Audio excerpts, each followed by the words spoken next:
Welcome back to my gardens here in Perth, Australia. They are still absolutely full, but we are going to try and make some room for some spring and summer seeds so I can get those up and growing. Today I'm going to share some of the seeds that I like to plant as soon as possible. So either end of winter or the start of spring. It's really important to get these up and going in time before winter. So these ones are important to start early. I've also got these, which I grew last year from saved seeds, and they're definitely hybrids. They came off a vining zucchini, and they're definitely not like anything I've grown before, so I think they're cross-pollinated with something and created their own new variety. So we're going to cut these open and see if the seeds are viable. We're also going to do a little bit of a garden tour and see what my front yard is looking like in the start of spring, what is coming to life. I've got a lot of fruit trees out here and they're all starting to come to life and get flowers and little fruits, so let's go take a look.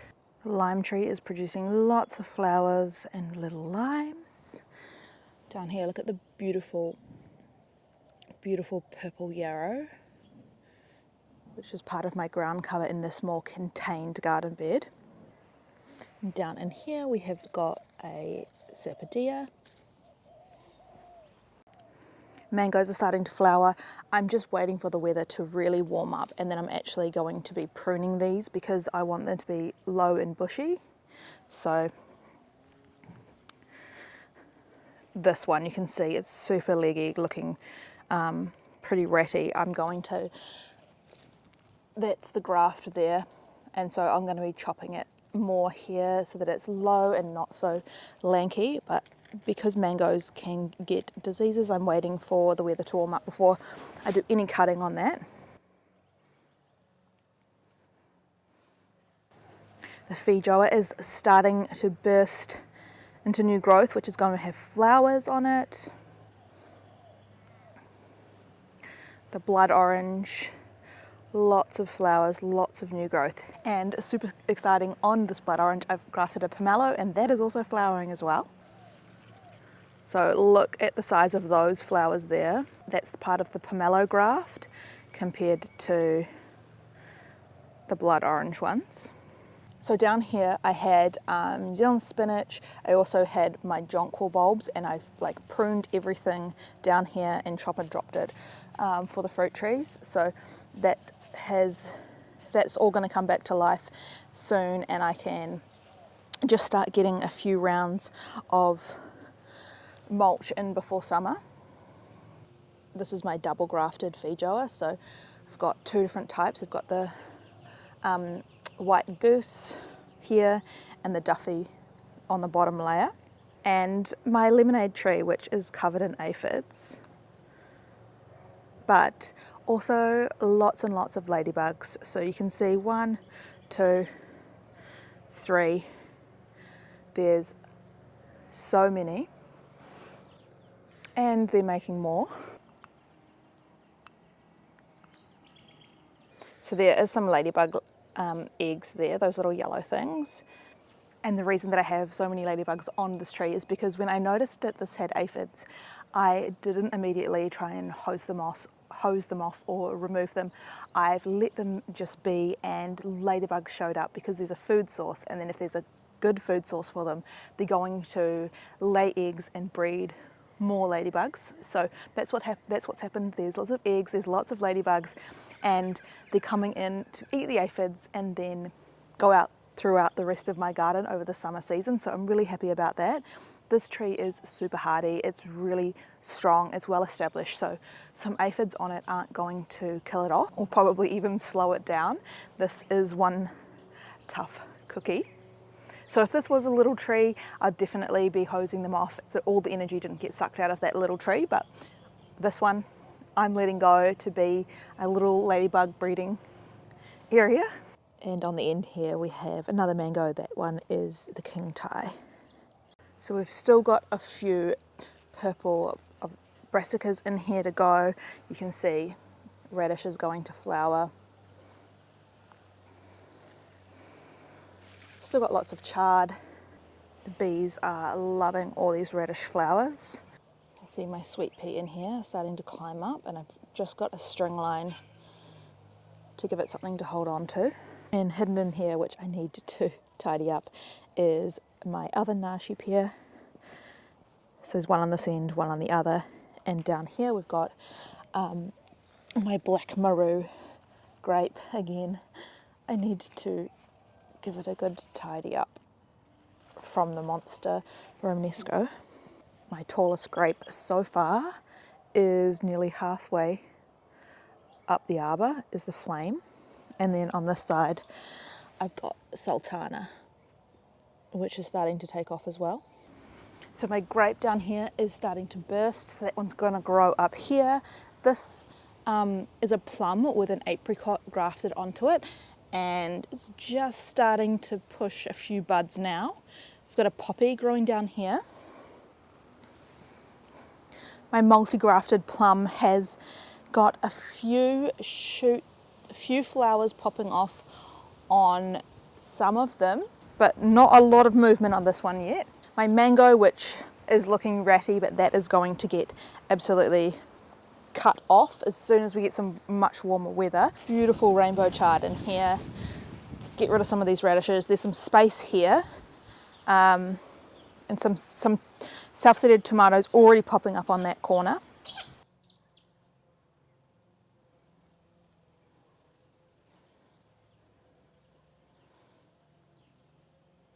So these are up for attaching shade cloth over summer for my avocado, and it will definitely need, it's very exposed here, so it definitely needs shade cloth. This is my Linda avocado, and it is starting to flower and also push new growth.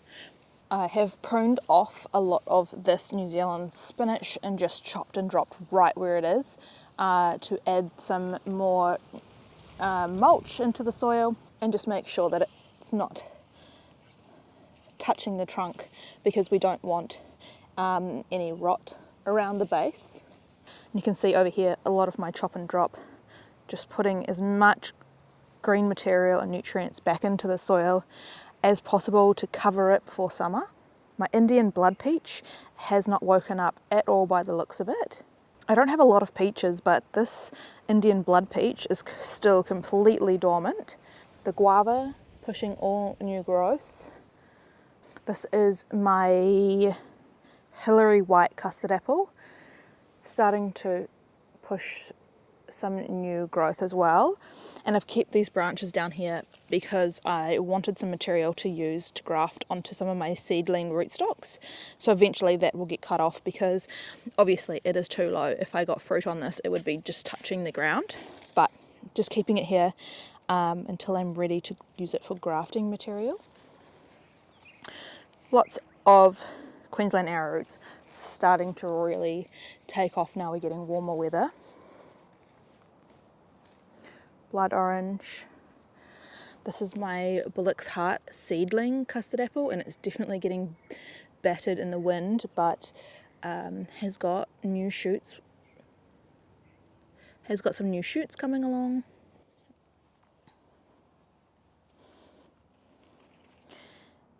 The starfruit again has not liked the winter or the wind, but it's got new growth coming. I don't know if those could even be flowers. No idea. We'll wait and see. But new buds bursting along all of that growth. This is the apium that we planted in one of the previous videos, and you can see it is just starting to push some flowers. The soursop is very much not happy about winter. Probably a bit too exposed in here, needed more shelter, but it is alive. It's green under there, so hopefully some new growth soon. And here we've got the Persian pomegranate. So I'm not sure what that's like, but we may get something off it this year. It is still pretty small though. And then across here I have my midnight black pomegranate. Again, I haven't had any fruit off this yet, it's still quite new. We've got my Heikia, my native, which is growing really quickly, and I planted it from a tiny little tube stock, and it is much bigger than anything else here, and I've already pruned it back before. So this is just A really good way to get quick shade is by growing something that's native and used to growing in your climate, in your soil, which is sand. This is my choquette avocado. You can see all the New Zealand spinach starting to pop up, which is going to offer me some ground cover. Dianthus, my sapodilla, which is looking very unhappy, which is probably just exposed from winter. It needs a little bit more shelter. Kwai muck, very slow growing. Here is my Louisa plum, and that is just starting to burst into leaf. This is my other native hakea, which is the sea urchin, and it's actually got a whole bunch of seed pods from the last set of flowers. More Queensland arrowroot, my banana, mango, which again, I'm just waiting for the warmer weather to cut these flowers off.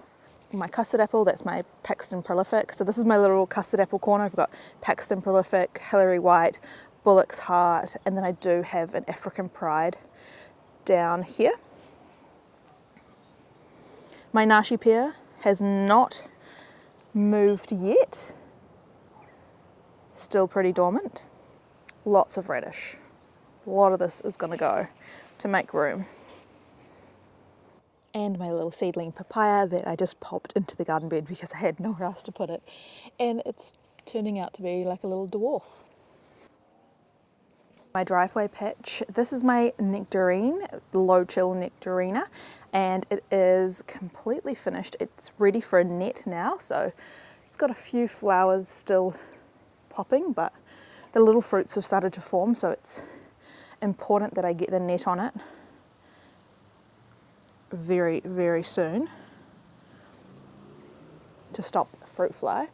New Zealand spinach all down here, and I do have a little water bowl for the bees because they've been super busy with this nectarina, so I gave them a little drink. Parsley, just self-seeded from other years, and a self-seeded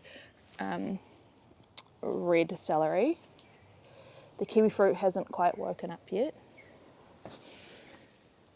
Got a newbie here, if you can guess what this is. And this one we just planted as well. So this is the apricot, Belida, which is all in flower and starting to leaf out, except for this one, which is the one I grafted, hasn't moved yet. You can just seeing these ones are going to go soon. My seed-grown tamarillo, I've got some flowers on that. Other kiwi fruits still dormant. This is my fireball apricot. Doesn't look like we're going to get any fruit on it this year. It did have some flowers, but I think they've all dropped off, which is okay. It's still very young. Another newbie. My red-fleshed apple is still pretty much dormant. Oh no. We have a little bit of movement in here.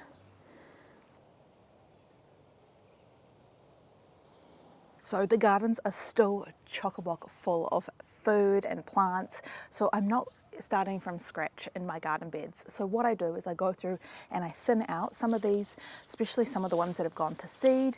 I will leave a few in each garden bed to save seeds, and that's how I end up with a lot of seeds that I can sprinkle everywhere, is that I always save my own seeds from nearly one of every plant. And I'll go through and I'll choose like the biggest, strongest looking plant to save the seeds from. The rest, most of it's going to go as chop and drop to feed my fruit trees and other parts of my garden. There's still heaps of things in here like cabbages, lettuces that I'm going to have to eat pretty quickly as the weather starts to warm up. So a lot of my plants are going to flower and seed. So this one here, it's got the flowers and then the little seed pods, and as these get more mature, they'll get hard, like they'll go brown and hard, and then I can save the seeds from these. So we'll save a few We've got some mustard greens. We've got beautiful flowers that are attracting a lot of bees to the garden at the moment. I can just hear the bees buzzing. There's so many flowers. I've also got a couple more projects that I'm going to do to my raised garden beds here in the front yard to extend my growing space and be able to grow a lot more food. And that is some trellises to grow vertically. So I'm going to add a couple of trellises to these back raised garden beds that are on the south side of my garden, because that's not going to block any of the light coming through to the rest of the garden beds. And I do have these big arbours here that I already have grapes starting to grow up, as well as I've got some sweet peas climbing up for a little bit of a short-term use of these poles. So let's check out what seeds I've got and what I really want to get planted as soon as possible. And I'm going to start with these ones. So these are saved from my own garden. So I've got a jet pumpkin, very sweet is what I have noted on here. So we're going to plant some of these seeds. So I've got a few options. I can plant them in my driveway patch, which I think we will do. And then I might even just pop some in here in my syntropic garden and grow them sort of under the fruit trees along here and let them just trail along.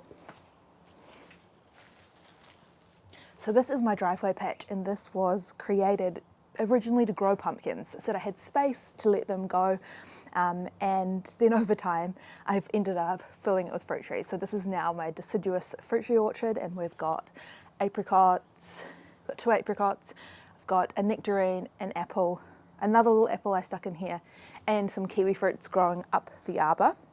So I think I'm going to pop some pumpkin seeds down here, and they can trail around as a ground cover.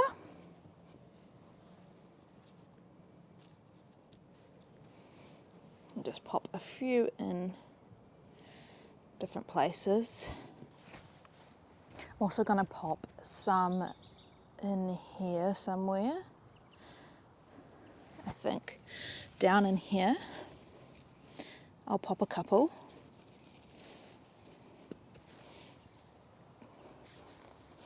So it's important that I get the pumpkins in as early as possible, because they need to germinate, they then need to grow some really vigorous vines, and then they need to get pollinated. So the male flowers will come first, and then they'll start getting some female flowers, and then we'll get some pollination happening, some little fruit sets, and then those fruits have to grow from a tiny little pumpkin into a large pumpkin in time. So that does take quite a while, so I want to get those in nice and early. And the other one that grows in a similar way is watermelons. So if you want to grow watermelons, it is a good idea to try and get those in and germinated as soon as possible, whether that is in a greenhouse in seed trays at the end of winter or in early spring. So I've got a few different watermelon varieties, but this one that I'm going to grow is the Sugar Baby, because I am going to trellis this and grow it vertically. So it's a little bit of a smaller variety. It has dark green round watermelons, and so we're going to grow that on a trellis. So that is one that I'm going to pop into seed trays first, because I don't have the trellis yet. That is a project that is coming up. So subscribe if you want to see that, if you want to see more vertical growing space being added to these gardens. So for now, those ones are going in seed trays. And another one that is going to probably go in seed trays as well, because I want to grow those on the trellis, is cucumbers. So cucumbers grow in a similar way. We have to germinate them, we have to get them vines growing, we have to get the male and female flowers, and then we have to get pollination, fruit set. And I want to be harvesting cucumbers all summer long. So I'm probably going to do a few different plantings of them and a few different varieties. This one here that I've got is a really exciting one. This is the Puna Kera, I think it's how you say it. And it's an Indian cucumber, and it is used to growing in hot climates. And although the weather's not looking like it today, I am in a really hot climate. Our summers get a lot of days, high 30s and 40s. So having a variety that is used to growing in hot conditions is only going to be beneficial for me. So I grew these a few years back, and they're sort of a brown, they're actually like a brown looking cucumber, and I found them really hardy and drought tolerant, so I'm going to be growing them again. Other cucumbers that I like to grow are the Lebanese ones or the smaller cucumber varieties, because I can just be picking those quickly and using them. So we're going to add those to the other trellis. So those probably will go into seed trays first. And then I've got some that I'm going to be planting directly into these garden beds, and that is zucchini. So zucchinis, you don't have to stress as much about getting these in early, but I do want to get them up and growing. So I'm going to plant some zucchinis in the gaps, probably where I've had the brassicas, because that's going to be an open space and they're going to grow a similar size to the brassicas. So I like to do those either on a corner so they can grow out over and not take up the whole space. Whereas if I plant zucchinis right in the middle of my garden bed, their leaves spread out and that's basically the whole garden bed taken over. So I plant them close to an edge or in a corner to try and maximize the amount of things that I can grow in each garden bed. And there's a few different types of zucchinis that I like to grow. One of them is the gold zucchini, also the coco zell, which is a striped zucchini. I really like growing that. Other ones are I think it's the Lebanese grey zucchini, and of course your classic black beauty or green zucchini. They are super prolific and easy to grow. The thing with getting zucchinis in nice and early is that I can start harvesting them before any of the cooler temperatures start to come, because as we get closer to the end of summer into autumn, that's when we're going to start getting a lot more powdery mildew, because that's when the humidity is a bit more here in Perth. And plus we're going to trial out my experiment zucchinis, the ones that I grew last year that cross-pollinated, and see what comes of those, because they are cross-pollinated.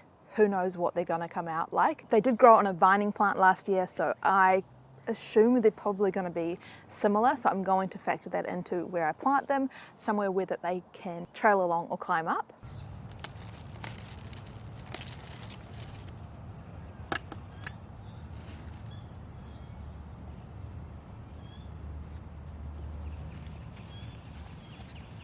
All right, let's cut these open and see.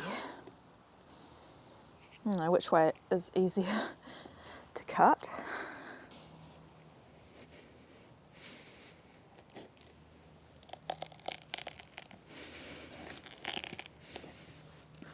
I feel like I should just smash it on the ground.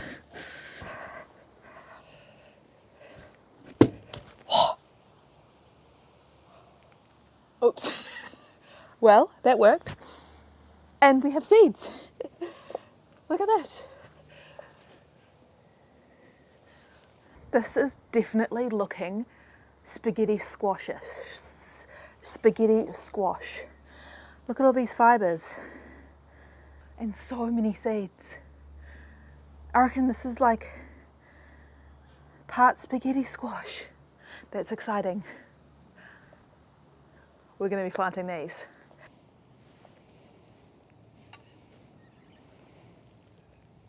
And these ones are something that I haven't grown for a few years now, and that is because they need quite consistent water. And because all my gardens are hand watered, it's not something that happens that easily. So my gardens are a little bit more wild. I hand water them. Eventually I would like to get some watering systems in, because I do like to go away a lot, and that does restrict me, especially in the warmer months when watering is really crucial. So that is corn. Now corn does take a little while to get up and running, so we want to get these in nice and early. The great thing about corn is that it's going to give you some height in your garden, so it is going to provide some shade for other areas. So when you're thinking about where to plant this, then definitely factor that in, whether you want to provide shade or you want to ensure that you have enough light for your gardens, and definitely somewhere that you can give them consistent water. Although I'm totally just winging it again this year. Okay, what else have we got on the seeds? Another one is rock melons. So these are also really good to grow vertically, but you do need to create little hammocks for them, because when rock melons get ripe, they usually fall off the vine. So if you have got them growing vertically, they're just going to fall down and smash. So I'm going to grow these probably on the trellis as well. So I will be testing that out, finding some little hammocks for them. Yeah, I'm going to grow some rock melons. These ones are Hale's Best, and I don't think I've grown these before. It says sweet and mildew resistant. So these ones I might sow in punnets as well until I get my trellises up. Photobomber here, this reddish seed is gone a little bit wild. So eggplants, you want to get these in nice and early because they need to grow quite a decent sized plant before they'll start really producing for you. So I like to grow the smaller eggplants, the little fairy ones. I find them easier to use in cooking compared to the larger eggplants. I don't really like to eat those, so they're not something that I grow, but I do like to grow the little mini ones. So there's either a white variety or it's like a purple and white striped one, which I think is called like fairy something. So you want to get those in nice and early as well. Next up we have chilies. So I've got some here that are already growing on from last year, where I buried one of the dried chilies off my other plant into the garden bed and it germinated and started to grow. And so that's a way that I've been having huge success with. I used to struggle to grow chilies from seed. They need to be really warm, so they're often something that is best to grow in a seed tray where you can keep it in a warm spot to get them up and growing. By burying my overripe chilies in the ground, they just popped up at the right time when the soil got warm enough and they got the right conditions, and they've been really strong and hardy. So that only works obviously if you have got an established plant that you can then bury the seeds or the fruit from. But that's definitely a hot tip if you do struggle with chilies. But otherwise, get them planted in seed trays, keep them nice and warm, and wait until they are bigger and stronger before you plant out into the garden. We've already got lots of chilies on the way here on this plant. Once we cut back this brassica, it's a lot more light in here, so this is going to really take off and start producing early. So I'm starting to already have some decent sized chilies at early spring, when normally that is when you're just starting to plant them. So being able to overwinter a chili and keep it growing for another season is definitely going to allow you to get quicker harvests. And just like the chilies, which is part of the same family, is the capsicum. So you want to get capsicum in nice and early as well, and that's one that I would plant in seed trays but also in the garden and just see what pops up and what works. I like to grow the little ones, just like with the eggplant. I like to grow the banana capsicums. They're like more look like a chili rather than the big bell peppers. I find with the bell peppers, the bugs really love them and they struggle with my inconsistent watering. So choosing a smaller variety of capsicum really works well in a hot climate. And last up we have bottle gourds. So I've grown these for quite a few years, and they're a great one for creating shade vertically in the garden. So if you do have an arbor and you want to provide more shade for your garden, then bottle gourds are a really vigorous growing vine, and they love the warm weather, so it works out really well here in Perth. And bottle gourds, you can use them like a zucchini when they're smaller. And then there's some varieties like the birdhouse one you can grow to full maturity, let it go hard and dry on the vine, and then create like a birdhouse or a bowl or a water container out of it. So that's a really fun one to grow. But I love growing bottle gourds just from the sheer amount of food and shade that they provide, and they're super easy to grow. So I think I'll be growing those in my pallet planters on wheels because I'm running out of space for all the things that I'm wanting to grow this season. So that's where those ones are going to grow. And if I wasn't growing grapes on this arbor, then that bottle gourd would have been a really good one to grow up here and provide shade for my raised garden beds during the hot summer months.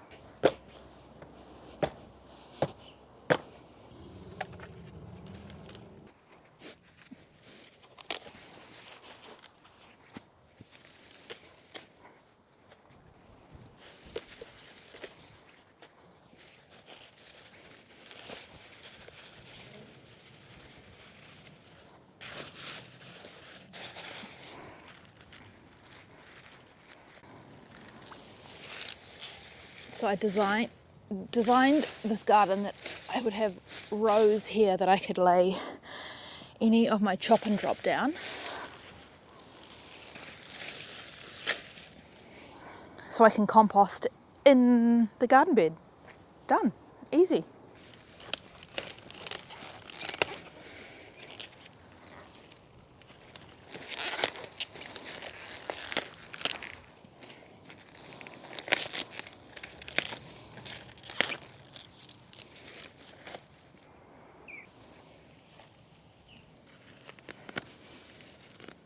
Lots more space in here. This lettuce is about to go to flower, so that's going to come out very soon if I can't eat that.